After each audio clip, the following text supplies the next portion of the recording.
Everyone expected her to arrive in diamonds. It was the wedding of the year, no, the decade, and all of New York's elite had their eyes on the event.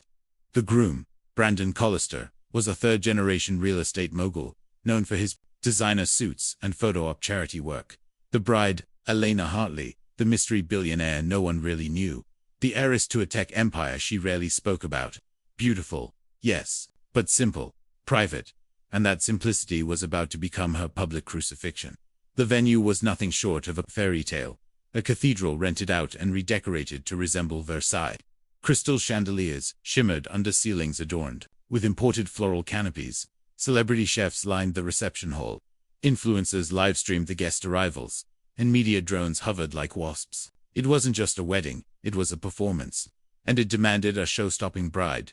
So when Elena stepped out of the vintage Rolls-Royce in a plain ivory silk gown, no lace, no sequins, no veil, no diamonds, the gasps were audible. No one could believe it. Not because it wasn't beautiful, but it wasn't wealthy. At least, not in the way these people measured wealth. It wasn't branded, excessive, or drenched in logos. There were no Swarovski crystals to catch the sun, no glittering tiara, just a simple off-shoulder dress that whispered elegance in a room that demanded a scream. And just like that, the whispers began. Some guests turned to one another and smirked, their faces painted with faux pity. Others raised their phones and snapped photos, not out of admiration, but curiosity. The headlines were already writing themselves. Billionaire bride wears target gown, or budget couture at billion-dollar wedding. The groom's mother, drenched in gold and wearing enough pearls to bankrupt. A small country leaned into a senator's wife and murmured something that made them both chuckle. Even Brandon, the groom, seemed caught off guard when he saw Elena walk toward him at the altar. He smiled, but not with pride, with restraint, as if embarrassed. It didn't help that standing just a few feet behind Elena were 5 bridesmaids, each dressed in designer couture, dripping in emeralds and diamonds gifted by the Callister family. They glittered like statues, polished and poised. In contrast, Elena seemed like a ghost, quiet, soft, and almost misplaced.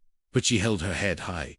She didn't look down, didn't adjust her dress, didn't apologize for being exactly who she was. The ceremony proceeded, robotic and rehearsed, with bored elegance. No one was listening to the vows. They were too busy texting their group chats, uploading close-ups of Elena's gown, or zooming in to check if her shoes had a red sole. They didn't. But what they didn't know, what no one knew, was that Elena had chosen that gown for a reason. A very deliberate, painful reason. One rooted not in frugality, but in memory. That gown, made by a local seamstress in Oregon, was a replica of the one her mother wore when she married Elena's father, before cancer, before fame, before the money. No one knew because Elena never shared that part of her life, not even Brandon. Especially not Brandon. The reception was worse. She walked into the grand ballroom, and it felt like walking into a coliseum. The music was loud, the laughter louder. Champagne sprayed from fountains shaped like swans, and a string quartet played pop songs disguised in classical clothing. Everyone was drunk on decadence, and everyone was staring. Brandon had changed into a second tuxedo, custom Italian, and obnoxiously embroidered with his family crest. Elena, still in her plain gown, looked like an afterthought beside him. She smiled at the guests, thanked the servers, even greeted a few of the gossip columnists with graceful courtesy. But she could feel it. The judgment, the mockery, the shallow stabs cloaked as compliments. She could hear it in the giggles of influencers, pretending to fawn over her look, while their eyes screamed, "Is she for real?" She could see it in the tight-lipped smile of her new mother-in-law, who didn't bother hiding her disdain. And then came the final insult. A fashion blogger with 500,000 followers, one who hadn't even been formally invited, walked right up to Elena during the cake cutting and said, just loud enough for everyone to hear, "I love how you chose to look so minimal. It's so brave, almost like a protest. Are you making a statement or just being ironic?" Laughter followed. Cameras flashed. Elena didn't respond. She just took a breath, cut the cake with Brandon, and excused herself. She didn't cry. She didn't run. She just left the ballroom. And that was when everything changed. Because what happened after that moment? After she walked away from the humiliation, from the artificial luxury, from a wedding that felt more like a circus than a celebration would leave everyone speechless. But first, she needed to disappear. Alina Hartley didn't return to the ballroom. In fact, she didn't return to the hotel suite, the after-party, or the post-wedding photoshoot that had been planned months in advance. As her new in-laws laughed and drank champagne from crystal flutes, the billionaire bride who had just been humiliated for her simplicity was already in the back of a black SUV. Eyes fixed on the city lights, hands resting calmly in her lap. She said nothing to her driver, no orders, no requests. He didn't need them. Her staff, though rarely seen, operated like a quiet army, efficient, loyal, unquestioning. The car slid through Manhattan like a shadow, making its way to a part of the city far from marble ballrooms and society photographers. Her destination was not a mansion, not a penthouse, not even a hotel. It was a one-bedroom apartment in Brooklyn, one no one else knew about. Inside, the space was minimal. Clean hardwood floors, hand-picked art on the walls, a piano in the corner, and shelves lined with books instead of trophies. This was her sanctuary, the place she built before the world knew her name, before she inherited the empire her late father left behind, before the headlines, before Brandon. Alina removed the dress carefully, folding it with reverence. She didn't cry. She didn't rage. She reflected, because she had seen something today, something that went beyond personal insult. The wedding hadn't humiliated her alone. It had exposed something deeper, a sickness of spectacle, a worship of wealth without meaning, a room full of people, dripping in privilege, unable to see beauty unless it sparkled. They had laughed at her, not because she was poor, but because she chose not to flaunt the billions they believed defined her. But they were about to learn that simplicity is not weakness, and dignity does not need diamonds. That night, Alina didn't sleep. She sat at her desk, opened her laptop, and typed one word into a secure terminal. Reset. It wasn't a message. It was a trigger, one that set in motion a series of protocols built into her personal and professional digital infrastructure. The commands were buried deep, behind a wall of encryption. Only Alina had the clearance to activate them. The result? A chain reaction by sunrise. Alina Hartley, the CEO of Hartley Dynamics, a company with investments in AI biotech and clean energy, had authorized the liquidation of $120 million in idle assets, not into another yacht or a ski resort in Gstaad. No. She redirected every dollar into a new initiative called Project Woven Light, and this time, she would do everything on her terms. The media noticed within hours. It started with whispers on finance blogs, then mainstream outlets caught on. Billionaire bride withdraws from society.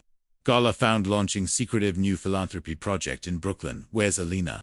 Tech heiress, spotted in hoodie at public library. Project Woven Light. Is Alina Hartley starting a revolution in disguise? The Collisters were blindsided. Brandon, still posing for photos at his family's vineyard estate in Napa, had no idea that his wife, yes, wife in name only now, had ghosted every obligation tied to their union.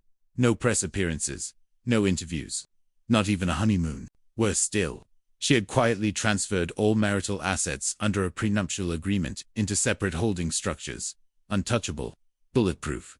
Brandon's phone rang for hours. His family's PR team was scrambling. This wasn't just unusual, it was dangerous. Alina was no longer acting like a billionaire bride. She was moving like a storm.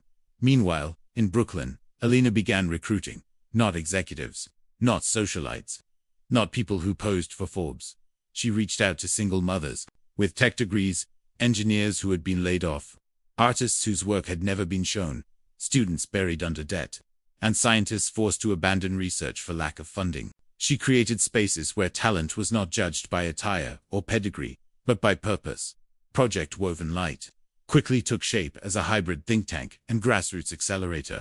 Its mission: fund innovation that had been overlooked by traditional VC and ignored by wealthy institutions more interested in returns than impact. The twist: no press access, no ribbon cuttings, no influencer campaigns, only results.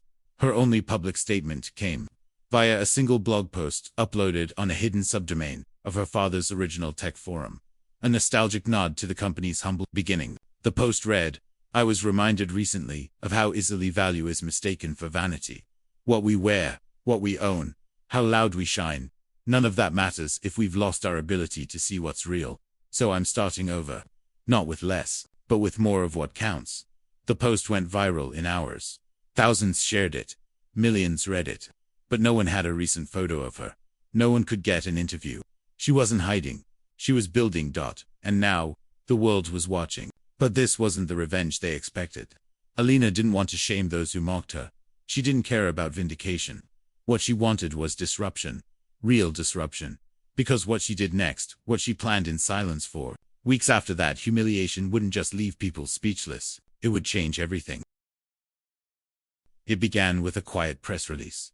Not from Alina, but from the board of Hartley Dynamics. The Callister family, used to owning every narrative, had underestimated just how deeply embedded Elena's influence ran. They thought the company would fall into disarray during her emotional hiatus. Instead, it surged.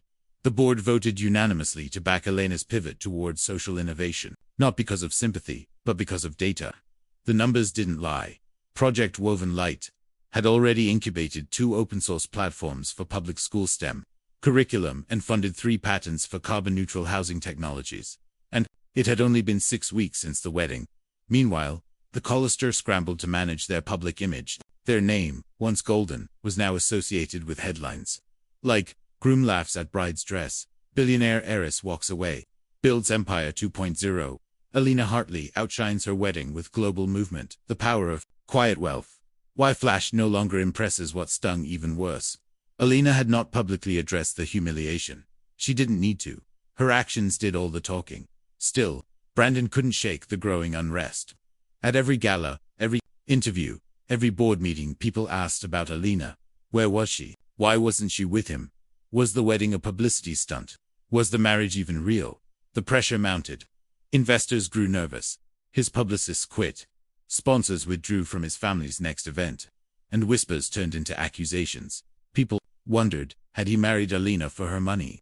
Behind closed doors, Brandon tried to control the narrative. He even requested a public reunion moment with Alina. A photo op that could squash the rumors. She declined, but she didn't send a message. Instead, she sent an invitation to everyone. It was for an event titled Unveiled, held at an abandoned opera house that had been under restoration for years in the Bronx. Alina had funded the renovation anonymously. But now, it bore her name, not as a monument to her ego, but as a gift to the city's creative heartbeat. When guests arrived that evening, expecting another billionaire showcase, they found a different scene entirely. There were no red carpets, no name tags, no VIP sections. Just rows of chairs facing a dimly lit stage, surrounded by projection screens that pulsed with raw, unfiltered stories. Videos of teenage girls in rural towns building robots, young black coders creating mental health apps, and elderly women running solar panel cops out of church basements. The room fell silent as the lights dimmed, and the first real image of Alina since her wedding filled the screen. She wasn't in couture. She wore a simple linen jumpsuit, hair pulled back, no makeup, no logos. And then the narration began. Not her voice, but the voices of those whose lives she had touched. People who had received no grants before Project Woven Light. People who had been told they were too late, too poor, too broken, too inexperienced. The screens showed time-lapses of their work, their breakthroughs, their transformations. And then, the final clip. A black and white montage of the wedding. Her walking down the aisle in that simple dress. The mocking looks, the smug laughs, the blogger's cruel jab. All of it. And then, silence. No narration, no text. Just a moment of uncomfortable, inescapable honesty. And then, Alina appeared. Not on video. Not on stage. But walking through the center aisle. The room turned. The breath caught in people's throats. She stepped up onto the stage. Looked over the crowd of journalists, influencers, CEOs, and critics, and smiled. But she didn't speak. She didn't need to. She simply walked to the center spotlight, and slowly unfolded the same plain silk gown she had worn that day, now framed behind protective glass. On the pedestal below it, engraved into brass, were 5 words. Dignity is not a costume. The crowd rose in silence, not in applause, in respect. This wasn't a clap for the billionaire moment. This was a reckoning. Not just for the Callister, but for every person who had ever equated luxury with worth, who had ever mistaken quiet confidence for invisibility, who had ever laughed at authenticity because it didn't fit their Instagram aesthetic. Brandon was in the room. He had come. Reluctantly, with the hope of redemption, or at least an explanation. But none came. Instead, he watched as his bride, no, The woman he had married walked past him without so much as a glance, her dignity intact, her purpose sharper than ever. He wanted to stop her, to apologize, to say something. But how do you apologize for laughing at someone's soul? The crowd began to disperse, and just like that, Alina was gone. But her message lingered, like wildfire, in the days that followed. Donations flooded into Project Woven Light. Universities reached out to collaborate. Governments requested pilot programs. Her speech, or rather, her non-speech, was dissected by scholars, activists, and leadership experts. And the dress it went on tour, not through fashion houses, but through public libraries, museums of culture, and community centers. A symbol of resistance against performative wealth and the tyranny of image. And as the world grappled with the implications, Alina Hartley did the one thing no one expected her to do. She went quieter, because the final chapter wasn't about spectacle, it was about legacy. And that, she knew, could only be written through time. 10 years later, people still remembered the dress, not because of its cut, fabric, or label, but because it marked the day a woman refused to play the game. By then, Alina Hartley's name was no longer just associated with wealth or scandal. It had become something rarer, a symbol of substance in a world addicted to spectacle. She had never returned to the spotlight. Not in the way the world wanted, anyway. No reality shows, no billionaire panels, no red carpet appearances. Instead, she had become a ghost in the best sense, always felt, rarely seen, leaving behind traces that mattered more than presence. Project Woven Light had grown into a global network, a quiet but powerful ecosystem of laboratories, learning centers, and launchpads. It stretched across continents: solar farms in Tanzania, coding bootcamps in Detroit, women-led biotech startups in rural Vietnam, and food security hubs in Brazil. Its impact wasn't measured in quarterly profits, but in lives changed, voices amplified, futures reclaimed, and she had become a myth. A woman whose wedding humiliation went viral, only to pivot into one of the most radical reinventions of personal power in recent memory. Her choice to walk away from ridicule without protest, to build instead of break, had been studied in business schools, written about in leadership journals, and immortalized in podcasts titled The Graceful Disruption. But few people knew where she actually was. Until one spring afternoon, at a modest community center in Salem, Oregon, her hometown, a small bronze plaque was unveiled on a stone wall that bordered a new public park. The inscription read, "Dedicated to the woman who reminded the world that true wealth is what you give, not what you wear." A handful of people gathered for the moment. No press, no fanfare. And no Alina. At least, not at first. But as the sky turned a soft gold, a woman in jeans and a linen coat stepped onto the grass. Her hair had streaks of silver now. Her face bore the gentle lines of time. There were no security guards, no entourage. Just her. Alina walked up to the plaque, touched it softly, and smiled. A little girl approached her, pulling her mother's hand. "Are you the dress lady?" she asked. Wide-eyed Alina laughed. The kind of laugh that sounds like both nostalgia and forgiveness. She crouched down, nodded, and said, "Yes.